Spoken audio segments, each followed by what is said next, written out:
अस्सलाम वालेकुम। मेरे साथ एसपी एसआईयू शुएब मेमन साहब हैं। साहिर हसन के केस में पुलिस को सोशल मीडिया पर बड़ी तनकीद का सामना करना पड़ रहा है कि बड़ा दावा किया गया था कि साहिर हसन जो गिरफ्तार हुआ है उसको सज़ा भी होगी, लेकिन बहुत सारी तफ्तीश में कुछ नाक़िस बताया जा रहा है कि तफ्तीश है। चालान अबूरी जो पेश किया गया उसमें बहुत सारी चीज़ें जो नाकाफ़ी थी, उसकी अदम शवाहिद की बिना पर उसे अदालत ने रिहा कर दिया। लेकिन उसमें भी एक चीज़ ये थी, जो ऑर्डर आया उसमें ये था कि अदालतें नहीं बनी हुई थी जिसकी वजह से उसको फ़ायदा पहुँचा। लेकिन सही जो तफ्तीश, जो मालूमात है वो शुएब साहब वही बता सकते हैं। तो क्या कहेंगे शुएब भाई? सबसे पहले मुझे ये बताएँ कि साहिर हसन का जो केस था, बड़ा दावा किया गया था, मीडिया में भी दावा किया गया था कि उसको मंतकी अंजाम तक पहुँचाया जाएगा, लेकिन मंतकी अंजाम तक नहीं पहुँचाया गया, उसको रिहाई मिल गई। इस बारे में क्या कहेंगे?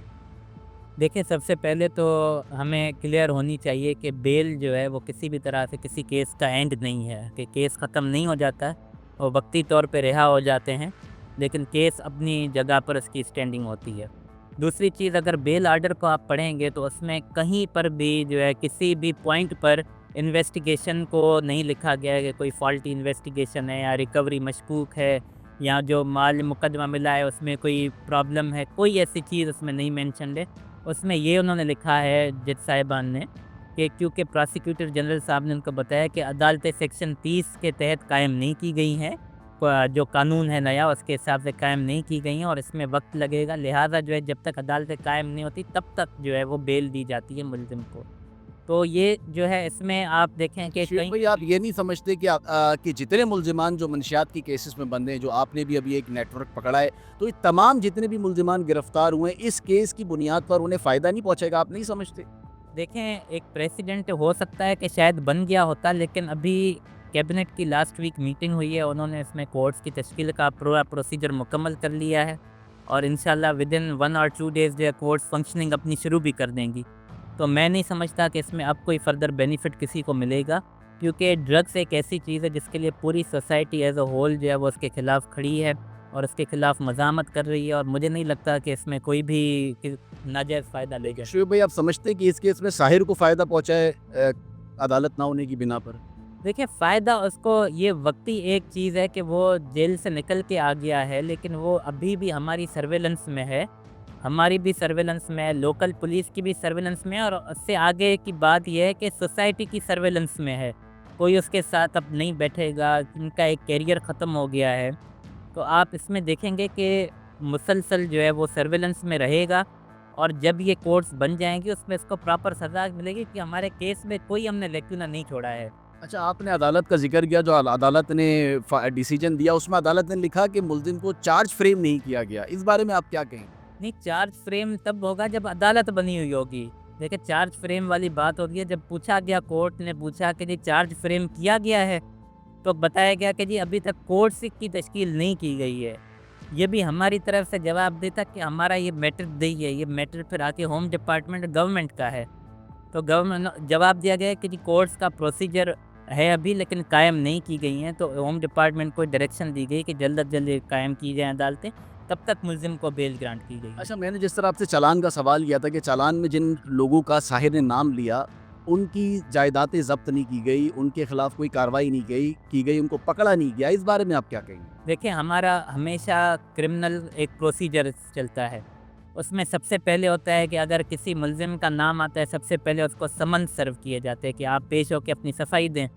वो समन्स जब वायलेट होते हैं, फिर जो है वारंट्स इसके इश्यू हो जाते हैं, कोर्ट वारंट इश्यू करती है कि इसको गिरफ़्तार करें। वो वारंट जब एग्ज़ीक्यूट नहीं हो पाते, फिर तीसरा स्टेज होता है उसकी इश्तिहारी होने का, प्रोक्लेमेशन इश्यू होने का, जो 87 की कार्रवाई होती है, 87 कोड ऑफ क्रिमिनल प्रोसीजर की। वो प्रोसीजर एग्ज़ॉस्ट हो जाएगा, उसके बाद 88 की कार्रवाई होगी जिसमें उसकी प्रॉपर्टी अटैच होगी। तो अभी हम 2 प्रोसीजर्स उसके एग्ज़ॉस्ट कर चुके हैं, एक समन्स के और वारंट्स के। अभी हम प्रोक्लेमेशन के फ़ेज़ पे, जब प्रोक्लेमेशन इश्यू होगी, 30 दिन का पीरियड होगा, वो 30 दिन का पीरियड लैप्स हो जाएगा, उसके बाद जो है 88 की अटैचमेंट की कार्रवाई शुरू अच्छा, होगी। बैंक मैनेजर के अकाउंट में पैसे जाते थे, तो क्या उसे भी शामिल तफ्तीश नहीं किया गया, उसे भी गिरफ्तार नहीं किया गया? ये क्या वजह है? देखिए, सबसे पहले समन्स इश्यू किए गए, वारंट्स इश्यू किए गए, वो एग्ज़ीक्यूट नहीं हुए, अब वो प्रोक्लेमेशन की तरफ जाएँगे। दूसरी तरफ हमने कोर्ट से आर्डर्स ले लिए उनके अकाउंट सीज करने के लिए। जो भी अकाउंट्स इसमें इन्वॉल्व थे, कोर्ट्स की तरफ से आर्डर है, हमारी तरफ से स्टेट बैंक को लेटर्स जा चुके हैं कि इनके अकाउंट्स ये फ्रीज कर दी जाए। उन लोगों के बयानात भी नहीं लिए गए जो बैंक मैनेजर के साथ जिन लोगों के अकाउंट में जाते रहे, फिर उन जिन के अकाउंट में साहिर मंशियात के पैसे बेचता रहा या मंशियात बेचता रहा, उनके भी बयानात रिकॉर्ड नहीं किए गए और चालान का हिस्सा नहीं बनाया गया। इस बारे में क्या कहेंगे आप? देखें, उसमें हमारे थे 2 किस्म के मुल्ज़िमान जो आगे फर्दर जो चेन चलनी थी उस पे 2 के, एक तो एंड कंज्यूमर्स थे। एंड कंज्यूमर्स के लिए तो ये पॉलिसी थी कि वो खुद विक्टिम्स हैं, उनको इंट्रोगेट करके काउंसिल करके उनको ज़मानत पे रिलीज़ कर दिया जाएगा। लेकिन जो आगे सब सप्लायर्स है जो फर्दर इन्होंने सबलेट की हुई थी अपनी फ्रेंड, उनकी गिरफ्तारी अमल में लाई जाएगी। तो वो मुल्ज़िमान जो है उन पे वर्किंग जारी है। उसका फ़ोन जो भेजा गया था, क्योंकि फ़ोन का काफ़ी डेटा डिलीटेड था, phone Punjab forensic science agency भेजा गया था और अभी तक भी उसकी रिपोर्ट पेंडिंग है, क्योंकि वो एक बड़ा लेंदी प्रोसेस है जो उसकी रिपोर्ट आने का। वो जैसे रिपोर्ट आएगी उसमें तमाम एविडेंसेस के साथ चीज़ें आ जाएंगी, इस पर फर्दर भी गिरफ्तारियाँ होंगी, फर्दर भी चेन चलेगी। अच्छा, आखिरी सवाल ये बता दें कि साहिर जो है वो अरमुगान केस की एक कड़ी है और उस केस में डीएसपी भी उस फायरिंग में ज़ख्मी हुआ था। एक बहुत बड़ा हाई प्रोफाइल केस था। क्या आप समझते हैं कि एसआईयू ने इसमें तफ्तीश में कोई नाकामी नहीं समझते, या आप समझते हैं कि ये बेहतर तफ्तीश थी, या फिर आप समझते हैं कि कहीं ना कहीं गलतियां आपकी तफ्तीश में भी हुई है जिसको सही करने की ज़रूरत है? देखें, तफ्तीश का डिसीजन तो कोर्ट्स करेंगी कि तफ्तीश सही है या नहीं है, क्योंकि मैं तो अपने तौर पे कम्प्लीटली सेटिस्फाइड हूँ कि हमारी तफ्तीश में हमने कोई लेकिन नहीं छोड़ा है। पब्लिक को हम इस चीज़ पे छोड़ देते हैं कि पब्लिक खुद जज करे, इन इलाकों में क्लिफ्टन में जाए, डीएचए में जाए। अगर उनको मंशियात की प्रोक्योरमेंट में तकलीफ़ है, मतलब हमने एक सिग्निफिकेंट डेंट डाला है इस नेटवर्क में, लेकिन अगर आज भी वो मंशियात खुली मिल रही है, मतलब हम फेल हो गए। आप आज जाएँ, ये फ़ैसला मैं पब्लिक पर छोड़ रहा हूँ, आप पब्लिक जाए, देखिए उस चीज़ को, वेरीफ़ाई करें कि वहाँ मंशियात ओपन मिल रही है या अब उनमें एक डेंट पड़ा है उस तेल में। बहुत शुक्रिया शरीफ साहब, थैंक यू सो मच।